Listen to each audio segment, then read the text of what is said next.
दीपापुर का रहने वाला मंगलू बहुत ही गरीब परिवार से था। वो पढ़ाई लिखाई में भी बहुत कमजोर था। अगर वो किसी चीज में माहिर था तो वो था दिन भर बस खेलना कूदना। अपना सारा समय वो मोहल्ले के लड़कों के साथ कंचे खेलने में बिता देता। मंगलू की इस आदत से उसकी माँ बहुत परेशान थी। तूने अपना पूरा बचपन इसी तरह कंचे खेलने में बिता दिया, अब तो तू बड़ा हो चला है, अपनी कुछ आदतों को बदल क्यों नहीं देता? तुझे कुछ काम धंधा करना चाहिए ताकि घर की हालत सुधर सके। मैं तो बोल बोल कर पागल हो गई हूँ, पर तुझे कुछ नहीं समझ में आता। माँ तो फिर सुबह सुबह शुरू हो गई। मैं जाता हूँ, दोपहर को खाने के समय वापस आ जाऊंगा। हाँ। मंगलू कुछ नहीं बोलता और खेलने चला जाता है। मंगलू हमेशा बेवकूफी भरी बातें ही करता था। मंगलू की माँ उसकी बेवकूफी भरी बातों से बहुत परेशान रहती थी। एक बार मंगलू ने अपनी माँ से पूछा, माँ लोग मरते कैसे हैं? अब इस बेवकूफ को कैसे समझाऊं कि लोग मरते कैसे हैं?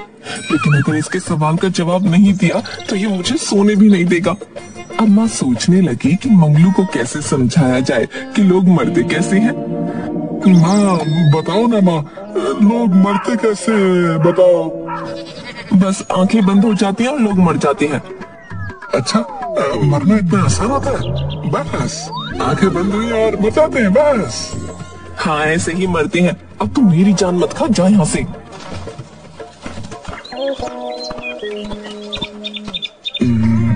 मुझे भी एक बार मरकर देखना चाहिए, कैसा लगता है? एक काम करता हूँ, गांव के बाहर चलकर एक गड्ढा खोदता हूँ और उसमें आंखें बंद करके लेट जाता हूँ। हाँ ये अच्छा रहेगा। उसने गांव के बाहर जाकर एक गड्ढा खोदा और उसमें आंखें बंद करके लेट गया। रात होने पर उस रास्ते से दो चोर गुजरे। एक चोर ने दूसरे से कहा, हमारा एक साथी और होता तो कितना अच्छा होता। एक घर के आगे रहता, दूसरा घर के पीछे रहता और तीसरा आराम से घर के अंदर चोरी करता। मंगलू ये बात सुन रहा था। वो अचानक से बोल पड़ा, भैया मैं तो मर चुका हूँ, अगर जिंदा होता तो मैं तुम्हारी मदद कर देता। चोर समझ गए कि ये बिल्कुल बेवकूफ आदमी है। एक चोर मंगलू से बोला, भाई जरा इस गड्ढे में से बाहर निकलकर हमारी मदद कर दो, थोड़ी देर बाद आकर फिर मर जाना। मरने की ऐसी भी क्या जल्दी है भाई? मंगलू को गड्ढे में पड़े पड़े बहुत भूख लगने लगी थी और ठंड भी। उसने सोचा कि चलो चोरों की मदद ही कर दी जाए। ठीक है भाइयों, मैं तुम्हारी मदद कर देता हूँ और उसके बाद फिर मैं मर जाऊंगा। है तुम बहुत दयालु हो भाई। चलो अब हम एक काम करते हैं, पास के ही एक घर में चोरी करने चलते हैं। अच्छा, तुम घर के अंदर चोरी करने जाना, मैं आगे की तरफ पहरा दूंगा और मेरा साथी घर के पीछे की तरफ पहरा देगा। जैसे ही कोई खतरा हमें दिखेगा, हम 3 बार जोर से आया आया आया कहेंगे और तुम घर के अंदर से भाग कर निकलना। ठीक है? ठीक है भाई, चलो चलते हैं। चलो घर के अंदर पहले कुछ खाने पीने के लिए ढूंढता हूँ। पेट में इतने बड़े बड़े चूहे कूद रहे हैं। माँ भी तो कहती है पहले पेट पूजा फिर काम दूजा है, इसीलिए पहले कुछ खा लेता हूँ, बाद में चोरी करूंगा। हाँ हाँ। तभी रसोई में मंगलू को दूध, चीनी और चावल रखे मिले। अरे वाह, क्यों ना खीर बनाकर खाई जाए। मंगलू ने सोचा और खीर बनानी शुरू कर दी। रसोई में ही एक बुढ़िया ठंड से सिकुड़कर सोई हुई थी। जैसे ही बुढ़िया को चूल्हे से आंच लगनी शुरू हुई तो गर्मी महसूस होने पर सही से खुलकर सोने के लिए उसने अपने हाथ फैला दिए। मंगलू ने बुढ़िया को देखा और उसे लगा कि बुढ़िया खीर मांग रही है। अरे अम्मा, पहले खीर तो बनने दे, तब दूंगा ना तुझे। बुढ़िया को थोड़ी और सेक लगी और उसने अपने दोनों हाथ थोड़े और फैला दिए। अरे अम्मा, मैं इतनी सारी खीर बना रहा हूँ, सारी अकेले थोड़ी मैं खा लूंगा।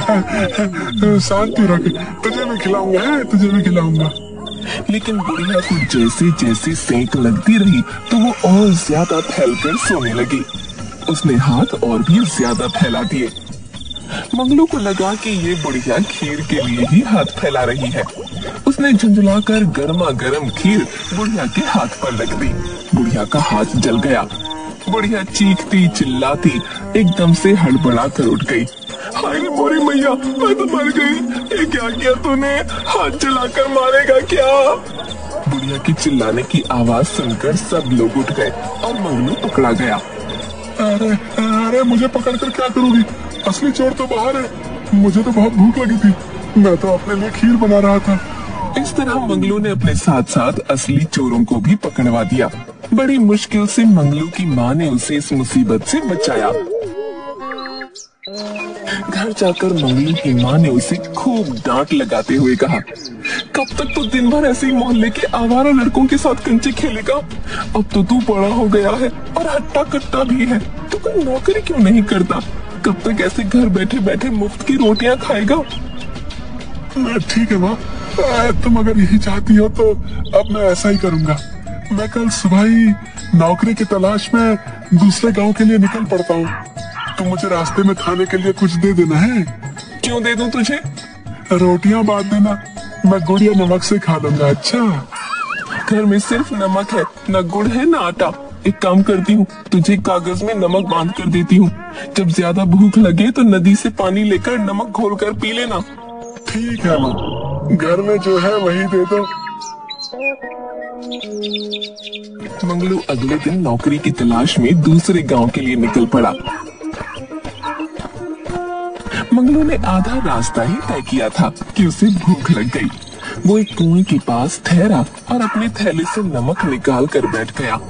माँ के दिए हुए नमक को देखकर उसे लगा जैसे उसके हाथ में बहुत सारी रोटियां हैं और वो कहने लगा, एक खाऊं, दो खाऊं, तीन खाऊं कि सारे खा लूं? लेकिन अगर सारे खा लूंगा तो फिर आगे क्या करूंगा? एक काम करता हूँ, एक अभी खा लेता हूँ और बाकियों को संभाल कर पोटली में रख लूंगा और फिर आगे की यात्रा में एक एक करके धीरे धीरे मजे लेकर खाऊंगा। हाँ। संयोग से उस कुएं में परियां रहती थीं। मंगलू की खाने वाली बात सुनकर वो घबरा गईं। उन्हें लगा कि वो उन परियों को खाने की बात कर रहा है। कुएं के अंदर एक परी बाकी परियों से बोली, अरे ये कौन सा दानव आ गया जो हमें खाने की बात कर रहा है? खाने की बात? मुझे तो ये समझ ही नहीं आ रहा कि इसे पता कैसे चला हम परियां इस कुएं में रहती हैं। हमें जल्दी कुछ करना होगा वरना ये तो हमें सबको खा जाएगा। हाँ, हम एक काम करते हैं, पहले तो हम सब बाहर चलकर इससे विनती करते हैं कि ये हमें ना खाए। डर के मारे वो सारी परियां कुएं से बाहर आईं और मंगलू से विनती करने लगी। हे महामानव, हम सब आपके हाथ जोड़ते हैं, आप हमें मत खाओ। हम आपको एक जादुई घड़ा देंगे, उस घड़े से आप जो भी मुराद मांगेंगे वो पूरी हो जाएगी। मंगलू हैरानी के साथ उन परियों को देख रहा था, क्योंकि उसने आज से पहले कभी परी नहीं देखी थी। मंगलू को कुछ समझ आता इससे पहले ही परियों ने वो जादुई घड़ा उसके पास रखा और वापस कुएं में चली गई। मंगलू ने जादुई घड़ा लिया और फिर वापस अपने घर आ गया। घर पहुंचकर, माँ, मैं आ गया।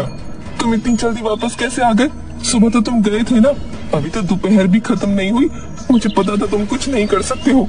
माँ, मेरी बात तो सुनो। और ये हाथ में क्या मिट्टी का घड़ा लेकर आ रहे हो? क्या करूँ मैं इसका? अपने सर पर मारूं या तुम्हारे सर पर? माँ, तुम मेरी बात सुनो पहले, उसके बाद जिसके सर पर भी मारना है उसके सर पर मार लेना। उसने अपनी माँ को परियों वाली बात बताई। माँ ये सुनकर हैरान थी। क्या तुमने इस जादुई घड़े को आजमा कर देखा? नहीं माँ, मैंने तो इसे नहीं आजमाया। मैं तो इसे लेकर सीधा तुम्हारे पास आ गया। चलो पहले हम परियों द्वारा दिए गए इस जादुई घड़े को आजमा कर देखते हैं, ये काम भी करता है कि नहीं। चलो पहली इच्छा तुम ही पूरी करवाओ इस घड़े से। क्या चाहिए तुम्हें? मैं क्या मांगू? मुझे तो बहुत जोरों की भूख लगी है। रोटी और गुड़ मांग लेता हूँ। बेवकूफ, अगर ये सच में जादुई घड़ा है तो हम रोटी और गुड़ क्यों खाएंगे? तुम इससे बहुत सारे पकवान मांगो। हाँ माँ, हाँ, तुम बिल्कुल सही कह रही हो माँ, यही अच्छा रहेगा। हे जादुई घड़े, हमें बहुत ढेर सारे पकवान दे दो। इतना कहते ही उनके सामने तरह तरह के पकवान थालियों में सज गए। दोनों ने उस रात स्वादिष्ट भोजन वो भी पेट भर कर खाया। माँ, ये तो सच में जादुई घड़ा है और इतना स्वादिष्ट भोजन तो आज तक मैंने कभी नहीं खाया। हाँ, अब हमारे दिन बदल जाएंगे। मैं कल इस जादुई घड़े से ढेर सारा धन मांग लूंगी और फिर हम दोनों अमीर हो जाएंगे। मंगलू की माँ ने उस जादुई घड़े से ढेर सारा धन मांगा और दोनों अमीर हो गए। मंगलू की माँ बहुत खुश थी, लेकिन उसके मन में डर था कि गांव वाले उसके बेटे से उनके अमीर होने का राज न उगलवा लें। तभी मंगलू की माँ को एक तरकीब सूझी। वो बाजार गई और ढेर सारे बताशे खरीद लाई। फिर घर के छप्पर पर चढ़कर उनकी बारिश करने लगी। छप्पर से बताशे की बरसात देखकर मंगलू खूब खुश हुआ और खुशी से नाचता हुआ, माँ माँ तुम कहाँ हो? देखो हमारे घर के छप्पर से बताशों की बारिश हो रही है, जल्दी आओ। अरे ये माँ भी कहाँ चली जाती है? मैं पहले खूब सारे बताशे खाता हूँ और थोड़े बताशे माँ के लिए भी इकट्ठे कर लेता हूँ। मंगलू को ऐसा लगा उस घड़ी की वजह से ऐसा हो रहा है। उसने ढेर सारे बताशे खाए। अमीर बनने के बाद मंगलू व उसकी माँ के रहने के तौर तरीके भी बदल गए। जैसे कुछ ही दिनों में गांव के लोगों ने भाप लिया। गांव के बिरजू से खिरजू मिलता है। खिरजू, तुमने एक बात गौर करी क्या? क्या बात है बिरजू भाई, बताओ मुझे भी। तुम किस बारे में बात कर रहे हैं? कुछ दिनों से मंगलू और उसकी माँ के रहन सहन के तरीके में बदलाव आया भैया। हाँ भाई, ये बात तो मैं भी गौर कर रहा हूँ। पहले वो मंगलू कैसे फटे कपड़े पहन कर घूमा करता था, सिर्फ नीचे एक जांघिया पहने रहता था। और अब देखो भैया, जांघिया भी पजामा हो गया है और ऊपर कमीज भी आ गई। हाँ भाई खिरजू, सही कह रहे हो तुम। अब तो मैं मंगलू की माँ को गांव की मंडी से सब्जी के साथ साथ फल भी खरीदते देखता हूँ। क्या कहा, फल? हाँ भाई सही सुना तुमने, फल। पहले तो रोटी भी नहीं खाने को मिलती थी। हमारे घर से बचा हुआ खाना लेकर जाती थी उसकी माँ, और अब देखो नए कपड़े, सब्जी, फल। और तो और एक दिन तो मैंने उसे गांव के हलवाई बंसीधर की दुकान से जलेबी रसगुल्ला खरीदते भी देखा था भैया। क्या कहा, जलेबी रसगुल्ला? भाई मैंने तो न जाने कितने महीने से नहीं खाया जलेबी रसगुल्ला। पिछली बार मुखिया जी के घर उनके पिताजी के श्राद्ध में खाया था। धीरे धीरे ये बात गांव में आग की तरह फैल गई। गांव के लोग सोचने लगे कि अचानक ये इतने अमीर कैसे हो गए। गांव के कुछ लोग मंगलू की माँ के पास गए और पूछने लगे आखिर उन लोगों के पास इतने सारे पैसे कहाँ से आए। मंगलू की माँ ने कुछ नहीं बताया, तो उन्होंने सोचा चलो सीधा मूर्ख मंगलू से ही पूछ लिया जाए। एक दिन मौका मिलते ही गुरु, खिरजू और गांव के कुछ लोगों ने मंगलू को बुलाया और उससे पूछा, अरे भाई मंगलू, जरा हमारी बात तो सुनो। इधर आओ भैया हमारे पास। हाँ चाचा बोलिए, क्या बात है? मंगलू, आजकल तुम्हारे रंग ढंग कैसे बदल गए भैया? हमें भी तो बताओ भैया, कोई खजाना हाथ लग गया क्या तो तुम्हारे या तुम्हारी माँ के? बोला मंगलू गांव वालों की चालाकी नहीं समझ पाया और उन्हें परी और जादुई घड़ी की सारी बात बता दी। मंगलू की बात सुनकर, क्या तुम सच कह रहे हो भैया? तुम्हारे पास जादुई घड़ा है?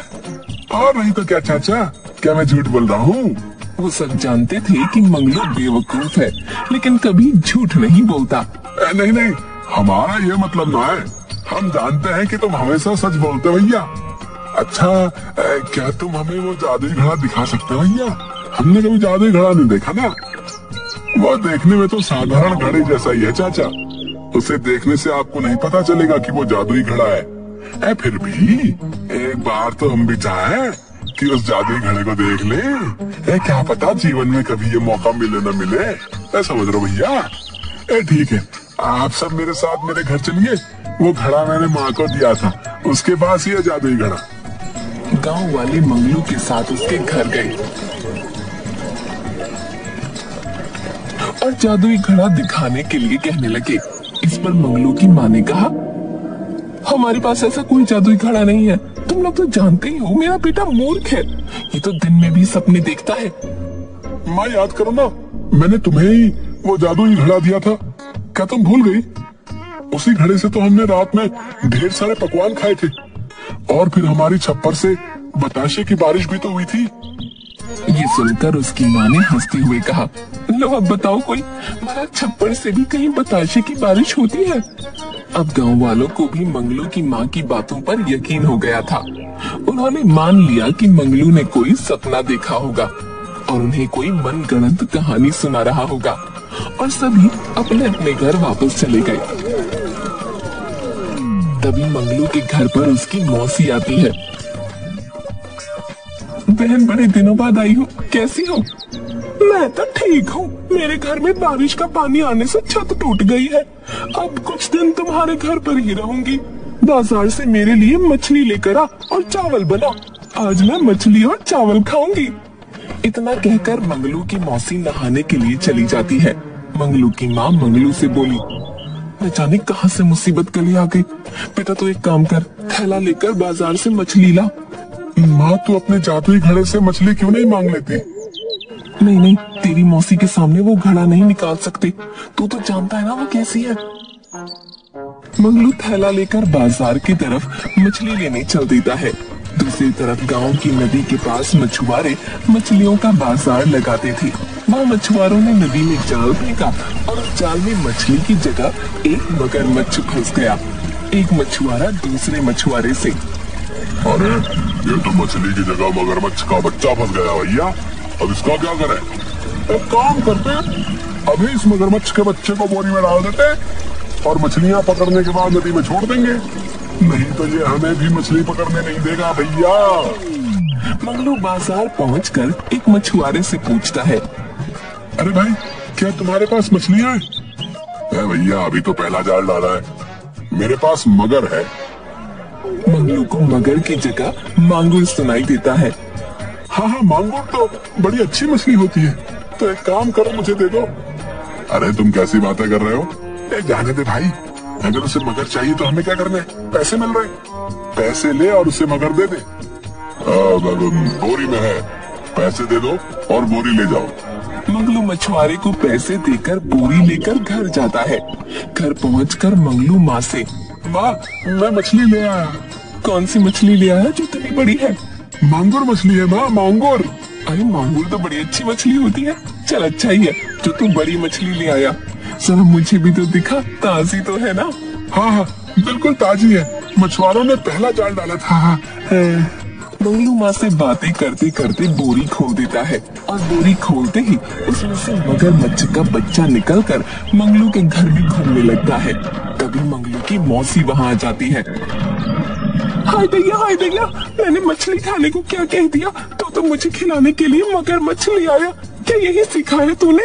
अरे बेवकूफ, इस मगरमच्छ को कहाँ से ले आया पकड़कर? उस मछुआरे ने तो कहा था कि मांगुर है। बेवकूफ, मांगुर नहीं मगर कहा होगा, तुझे ही मांगुर सुनाई दिया होगा। मंगलू की माँ किसी तरह उस मगरमच्छ के बच्चे से पीछा छुड़ाती है, लेकिन मंगलू की मौसी तो मछली खाने की जिद करके बैठी थी। मंगलू की माँ जादुई मटके से मछली मांगती है और अपनी बहन को खिलाकर शांत करती है।